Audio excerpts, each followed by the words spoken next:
January 1944. The skies over Germany were supposed to belong to the Luftwaffe. For months, German fighter pilots had been told that the Americans could never reach Berlin in daylight with protection strong enough to matter. Their bombers, the B-17s and B-24s, might try, but without an escort that could follow them all the way in and out, the Reich still believed in its own invincibility. From the cockpits of Messerschmitts and Focke-Wulfs, pilots looked upward with confidence. They had shredded Allied formations before. They expected to do it again. But on that cold winter morning, something new appeared against the pale horizon. Sleek, narrow-framed fighters with a silhouette unlike the familiar Spitfires or Thunderbolts. They flew tightly alongside the bomber streams, climbing with ease, turning with authority. When the German squadrons dove in for the kill, these strangers did not peel away or run short of fuel. They met the attack head-on. Tracers cut across the sky, and suddenly the Luftwaffe pilots realized they were no longer the hunters.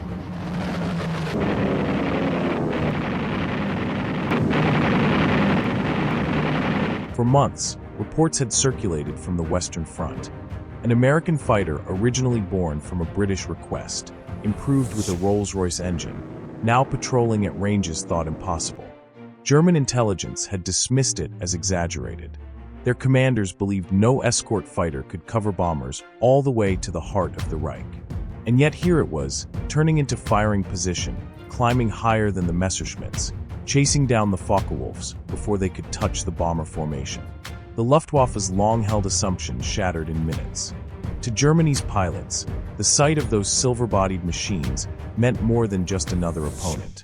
It meant the war above their homeland had entered a new, dangerous phase. Because from that day forward, the name Mustang would no longer be underestimated. By late 1942, the daylight skies over Europe had become a graveyard for American bombers. The U.S. 8th Air Force believed in precision bombing, daylight raids that would cripple the German war economy by destroying factories, oil refineries, and transportation hubs. Yet the bold idea came at a terrible cost. Without an escort that could stay with them deep into the Reich, the heavy bombers became easy prey. The Luftwaffe exploited this weakness with ruthless efficiency.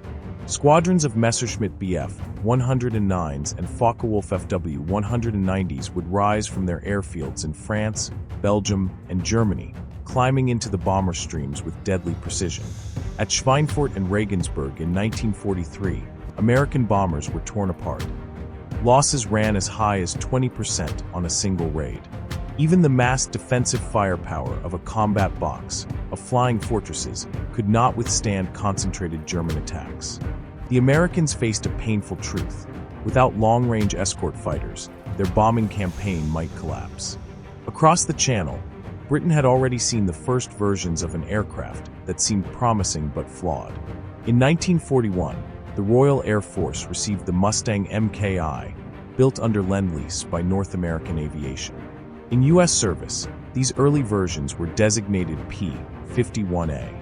At low altitude, the P-51A was quick and agile, useful for reconnaissance and ground attack missions. But its Allison V-1710 engine faltered at high altitude, precisely where bomber escorts were needed most. Above 15,000 feet, performance dropped sharply. The Luftwaffe quickly recognized the limitation. German intelligence reports from 1942 to 43 noted the Mustang's presence, but dismissed it as no serious threat. The P-51A carried 4.50 caliber Browning M2 machine guns. Against lightly armored ground targets or lone reconnaissance aircraft, this was adequate. But against veteran Luftwaffe pilots in Bf-109GS or Fw-190As, with heavier cannons and battle-tested tactics, the Mustang's punch was insufficient. For German commanders, the Allison Mustang was little more than a footnote, a fast scout, not a fighter that could challenge their dominance. This assumption, however, was about to become a fatal miscalculation. In Britain, engineers at Rolls-Royce began experimenting with fitting the Mustang's advanced airframe to their Merlin 61 engine. Unlike the Allison, the Merlin excelled at high altitude, providing both speed and climb rate where battles for the bombers were fought. The marriage of the Mustang's aerodynamic design with the Merlin's power would create something entirely new. By late 1943, The United States had adopted this configuration, producing the P-51B and P-51C. Suddenly, the Mustang was no longer a low-level specialist. It was a thoroughbred fighter with range, altitude performance, and speed beyond anything the Luftwaffe had expected. With external drop tanks, these new Mustangs could fly missions exceeding 1,500 kilometers, long enough to escort bombers all the way to Berlin and back. For the Luftwaffe, the problem was about to change completely. The weak Mustang they had dismissed was gone. In its place stood a machine designed specifically to shatter their most important advantage: control of the skies over Germany itself. The transformation of the Mustang from a dismissed experiment into a war-winning fighter was rooted in design, and in the decision to marry an American airframe with a British engine. The early P-51A, though sleek and fast at low levels, had been hobbled by the Allison V-1710 engine. German pilots encountered these aircraft in 1942 and 1943 and judged them second-rate. Their verdict was not wrong at the time. Above 15,000 feet, the Allison could not sustain power, leaving the Mustang sluggish where battles against bomber formations were fought. With only 4.50 caliber Browning machine guns, the P-51's firepower was modest. To the Luftwaffe, it was simply not a threat. But when British engineers at Rolls-Royce installed the Merlin 61 engine in the Mustang's frame, the aircraft was reborn. Suddenly, the Mustang climbed with vigor, accelerated at high altitude, and could sustain speed beyond 430 miles per hour. The United States quickly seized on the design, producing the P-51B and P-51C. These models carried 4.50 caliber Browning M2s, but combined with the Mustang's improved high-altitude performance, they could now dogfight on equal terms with the Bf-109G and FW-190A. Crucially, they were equipped to carry external drop tanks. With this addition, their combat radius stretched over 1,600 kilometers, far enough to escort American bombers from England to Berlin and back. For Luftwaffe planners, this was an unthinkable development. German fighters had been designed for short, sharp interceptions: scramble, climb, attack, and return to base. They could not match the Mustang's range. The very strategy that had inflicted such devastating losses on American bombers was collapsing. Then came the definitive version, the P-51D. Introduced in mid-1944, it addressed every weakness of its predecessors. Armament increased to 6.50 caliber Browning M2 machine guns, giving Mustang pilots the sustained firepower to shred enemy aircraft in seconds. Ammunition capacity was greater, allowing them to remain effective throughout long missions. The new bubble canopy transformed pilot visibility, where the Bf-109's narrow frame and heavy framing restricted awareness. The Mustang D gave its pilot an almost panoramic view of the sky. In a turning dogfight, that extra second of sight could mean survival. Performance figures confirmed its superiority.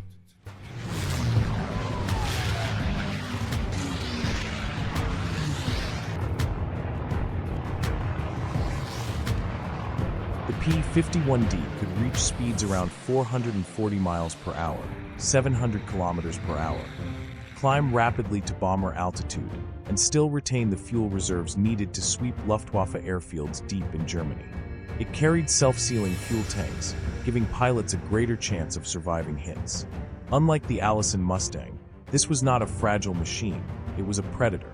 Against its principal opponents, the contrast was striking. The Bf-109G remained nimble, but its limited range and cockpit visibility hampered it. The FW-190A, dominant at medium altitudes, faltered above 20,000 feet. Even the newer FW-190D could not offset the Mustang's ability to dictate the terms of engagement across vast distances. What stunned the Germans most was not just that the Mustang could fight, it was that it could fight anywhere, from the Channel coast to the gates of Berlin, and win. The aircraft they had once dismissed as irrelevant had become the single greatest threat to their survival in the air war. The P-51's design was not only a technical triumph, it was a strategic weapon in itself. By combining speed, range, and firepower, It embodied the Allied determination to wrest control of the skies from the Luftwaffe, no matter the cost. By mid-1944, with the P-51D now in service, the Allies possessed not just a fighter, but a weapon of decision. The true test would come in the skies of Germany itself, when the Mustang faced the Luftwaffe head-on in battles that would decide the fate of Europe. The true measure of the Mustang's transformation came in early 1944, when the aircraft entered combat on a scale that could no longer be ignored. Until then, the Luftwaffe had dictated the rhythm of battle. German fighters rose in waves to cut into the bomber streams, and with no escort able to follow the bombers beyond the western frontier, losses were crippling. But with the arrival of the Merlin-powered P-51, that imbalance began to dissolve. The shift was first felt during Operation Argument, Big Week, February 1944. For days, American bombers hurled themselves against Germany's aircraft industry, striking factories in Leipzig, Regensburg, and Augsburg. This time, they were not alone. Mustangs, sleek and determined, flew the full length of the missions. When Luftwaffe pilots dived into the bomber formations, they were stunned to find escorts waiting for them even deep inside German territory. "They followed us where we never thought they could," one German pilot later recalled. By week's end, hundreds of German aircraft had been destroyed. For the Luftwaffe, the hunters had suddenly become the hunted. The impact deepened on March 6, 1944, when the U.S. 8th Air Force launched its first full daylight raid on Berlin. Until then, German commanders had declared their capital safe from such attacks. As contrails stretched across the sky, Mustangs once again stayed with the bombers. Dogfights erupted above Brandenburg as Messerschmitts and Focke-Wulfs tried to break through, but the escorts held firm. The bombers reached Berlin and returned, shaken, but intact enough to prove that even the Reich's heart could be reached. The psychological damage to Germany was as great as the physical destruction. Later that year, the Luftwaffe placed its faith in the revolutionary Me-262 jet fighter, hoping speed would restore dominance. The jet was fast, too fast for a Mustang in level flight, but vulnerable on takeoff and landing. Mustang squadrons adapted quickly, circling near airfields and striking the jets at their weakest moments. Even Germany's last, most advanced weapon could not change the fact that Allied fighters now commanded the skies. Amid these turning points, one unit of Mustangs etched an even more powerful legacy. The Tuskegee Airmen of the 332nd Fighter Group, known as the Red Tails for the crimson paint on their aircraft, entered combat in 1944. They carried not only the burden of war, but also the weight of prejudice, as many doubted whether African-American pilots could perform in combat. Flying P-51s, they answered those doubts with discipline and ferocity. On March 24, 1945, the Red Tails escorted more than 700 bombers on a mission to Berlin. That day they engaged both conventional German fighters and the dreaded Me-262s. By evening, they had destroyed more than 10 enemy aircraft, including jets, while keeping the bomber losses to a minimum. Bomber crews who flew under their protection soon swore by the Red Tails' reputation. Unlike some escort groups, they never abandoned the bombers to chase kills. To the Luftwaffe, the sight of red-painted tails meant a fight that would not end in their favor. The Red Tails added a deeper dimension to the Mustang's story. Not only was it a machine that overturned German assumptions, it became the canvas on which social barriers were challenged and broken. For the men of the 332nd, every mission was both a battle against the Luftwaffe and a statement of equality, carried on the wings of the very fighter Germany had once dismissed. By the end of 1944, the message was unmistakable. Whether painted in silver, olive drab, or with the distinctive red tails, the Mustang had become the ever-present shadow in the German sky. To the Luftwaffe, it meant there was no sanctuary left. By the spring of 1944, the Mustang was no longer a rumor or an isolated threat. It was a constant presence, and its impact on the strategic balance was undeniable. The bomber offensive that had once bled the U.S. 8th Air Force to near collapse was revitalized.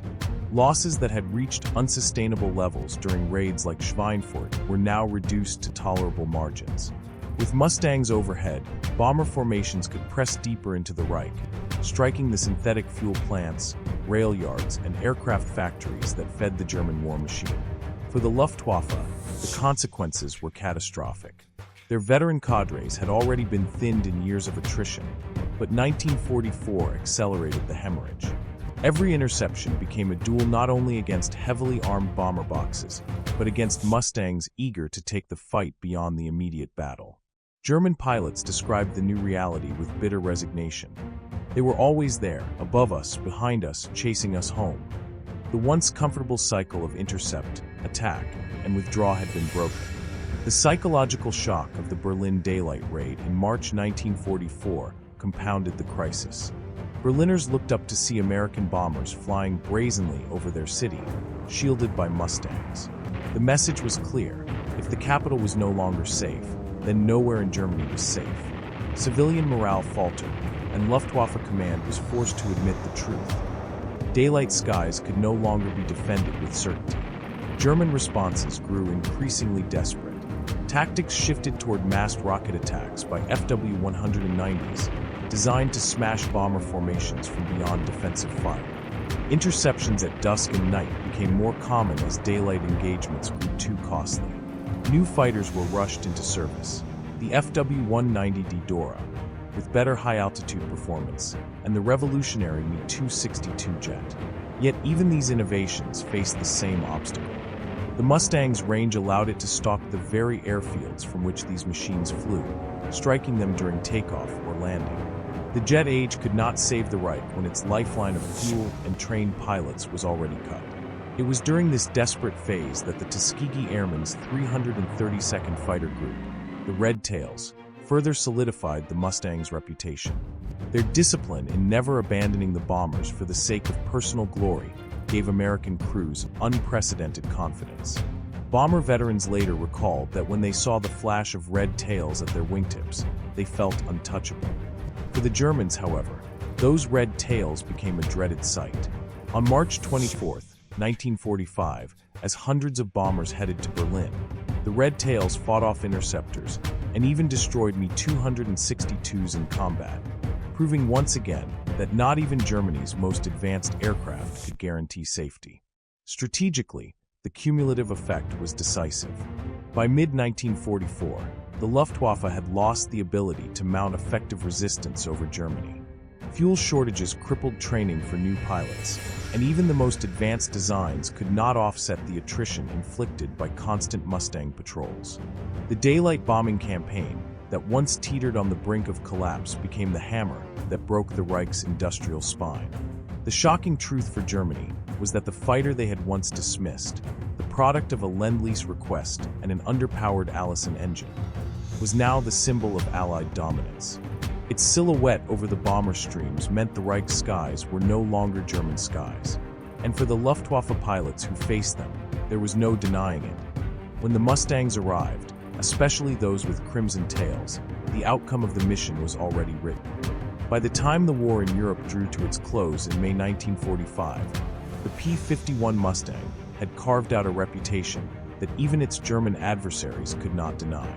What had begun as a marginal fighter, written off in Luftwaffe reports as unremarkable, ended as the very symbol of Allied air dominance. The statistics told the story with brutal clarity. Mustang pilots were credited with destroying nearly 5,000 enemy aircraft in the European theater. More importantly, their presence reduced bomber losses to levels that made the daylight offensive sustainable. Factories producing synthetic fuel, ball bearings, and aircraft components were smashed under waves of bombs that reached their targets only because Mustangs kept the skies clear long enough for the missions to succeed. For the Reich, the long war of attrition in the air had been lost. Luftwaffe veterans were among the first to acknowledge this. In post-war memoirs, German aces described their shock at facing Mustangs deep inside German territory, often after believing their bombers would go unescorted. One recalled bitterly that the Mustang was always there, where it should not have been. These accounts reveal a reluctant respect, an acknowledgement that the fighter once dismissed as a curiosity had proven decisive. The Mustang's legacy extended well beyond 1945. Many air forces continued to operate it through the late 1940s and into the Korean War. In Korea, Mustangs flew ground attack missions, their long range and durability still valuable in a very different kind of conflict. Nations across Europe, South America, and Asia kept Mustangs in service for years, a testament to the design's versatility and staying power. There was also a cultural afterlife. To Americans, the Mustang became the embodiment of industrial ingenuity and the triumph of persistence in the face of doubt.